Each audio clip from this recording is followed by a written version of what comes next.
بسم اللہ الرحمن الرحیم مولا صلی وسلم دائما ابدا علی حبیبک خیر الخلق کلہم۔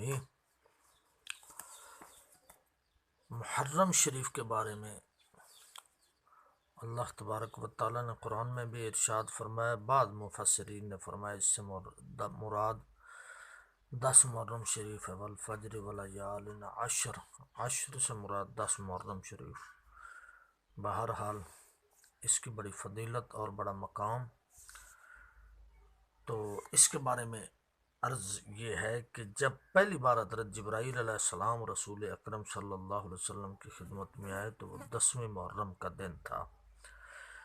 اسی دن کو زمین و آسمان، لوح و قلم، جبرائیل، باقی فرشتے، پہاڑ، ستارے، براق، حور العین، شجر طوبہ، رحمت، قسمت، حضرت آدم و حوا سلام اللہ علیہ کو پیدا فرمایا گیا، اور ان کو جنت میں بھی اسی دن داخل فرمایا گیا۔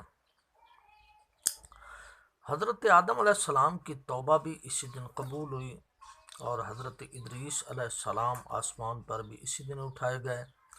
حضرت نوح علیہ السلام کی پیدائش اور ان کی کشتی کا جودی پہاڑ پر ٹھہرنا بھی اسی دن۔ حضرت داؤد علیہ السلام کی توبہ کا قبول ہونا جو ان کی شان کے لائق تھا، ہم نہیں کہہ سکتے، جو ان کی شان ان کے اور ان کے رب کے درمیان راز تھا، وہ بھی اسی 10 محرم۔ ملک سلیمان، ولادت یونس علیہ السلام اور اندھیروں سے نجات پانا، یونس علیہ السلام کا نجات پانا اندھیروں سے، اپنی قوم سے مصائب کا دفع کرنا، جد الانبیاء حضرت ابراہیم علیہ السلام اور حضرت اسماعیل علیہ السلام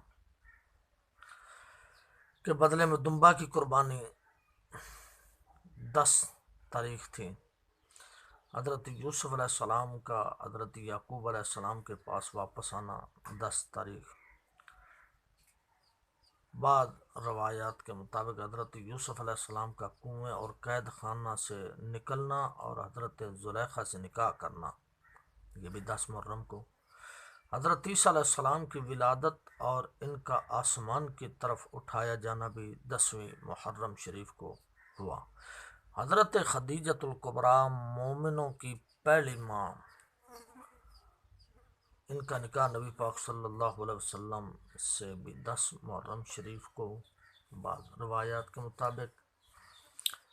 اور حضرت موسیٰ علیہ السلام کا رب تعالی سے ہم کلام ہونا اور ان کو دریا میں ڈالا جانا، یہ بھی 10 محرم کو، اور دریا سے اللہ تبارک و تعالیٰ کا ان کو فتح عطا فرمانا۔ حضرت شعیب علیہ السلام کی بیٹی حضرت بی بی صفورہ پاک سلام اللہ علیہ کا نکاح حضرت موسیٰ علیہ السلام سے بھی 10 محرم کو۔ فرعون کا تباہ ہونا اور بنی اسرائیل کو نجات ملنا فرعون سے، یہ بھی 10 محرم کو۔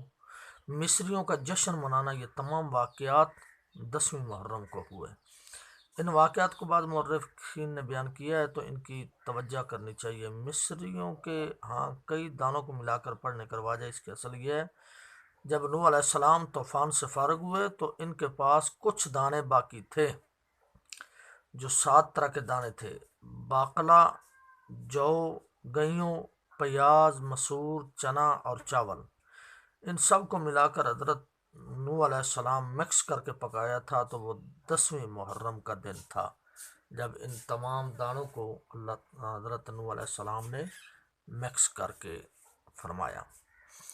اب عرض کرنے کا مقصد 10 محرم کو روزہ رکھنا، نامی اور 10ویں روزہ رکھنا، صدقہ دینا، غسل کرنا، سرما لگانا، یتیم کے سر پر ہاتھ پھیرنا اور علماء اہل سنت سے ملاقات کرنا، نماز پڑھنا اور اپنے اہل و عیال پر کھانے میں کشادگی کرنا، ناخن کٹوانا، 1000 بار سورہ اخلاص تلاوت کرنا مستحب عمل ہے۔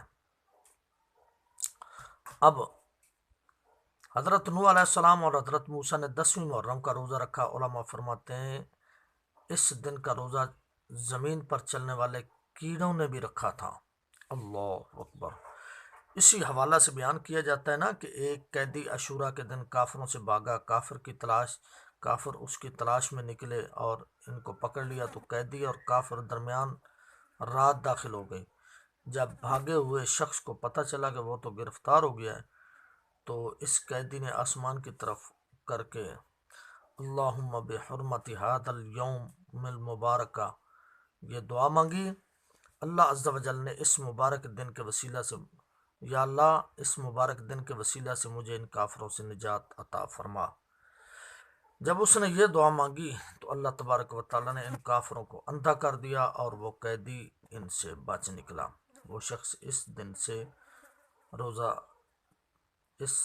دن روزے سے تھا، روزہ رکھے ہوئے تھا اس نے روزہ افطار کرنے کے لیے کوئی چیز نہ پائی، اسی حالت میں وہ سو گیا۔ خواب میں اس کے پاس ایک فرشتہ آیا اور اس کو پانی پلایا۔ اس کے بعد وہ شخص 20 سال تک زندہ رہا، مگر اس کو کھانے اور دوسری چیز کی پرواہ نہ رہی، نہ کوئی حاجت نہ کوئی ضرورت رہی۔ اللہ تبارک و تعالی نے اس کو جنت سے پھل بھیج کر یا جہاں سے بھی اپنی قدرت کاملہ سے پھل بھیج کر کھلا کر فرشتہ کے ذریعہ اللہ تبارک و تعالی نے اس کی حاجت کھانے پینے کی ہی ختم فرما دی۔ وہ اتنا سیر ہو گیا، تو اگر وہ اس وقت سیر ہو سکتا ہے تو اگر ہم اپنے نبی سے اور اپنے نبی کی آل مبارک مولا حسن مولا حسین سے محبت کریں گے تو ہمیں اللہ تبارک و تعالیٰ کیوں نہیں اپنے خزانے سے کھلائے گا اور عطا فرمائے گا۔ تو میرے دوستو، 10 محرم شریف کا احترام ضروری، کیونکہ اس دن میرے نبی کے شہزادے میدان کربلا پر آرام فرما تھے، لہٰذا ہم اہل سنت و جماعت 10 محرم کا، 1 محرم سے لے کر 10 محرم کا، بلکہ سال کے ہر دن کا احترام کرتے ہیں، کیونکہ ہر دن کو کسی نہ کسی ولی سے نسبت ہے۔ ہم اس نسبت کی وجہ سے ہر دن کا، ہر گھڑی کا احترام کرتے ہیں، خاص کر جس سہانی گھڑی چمکا طیبہ کا چاند، اس دل افروز ساعت پہ لا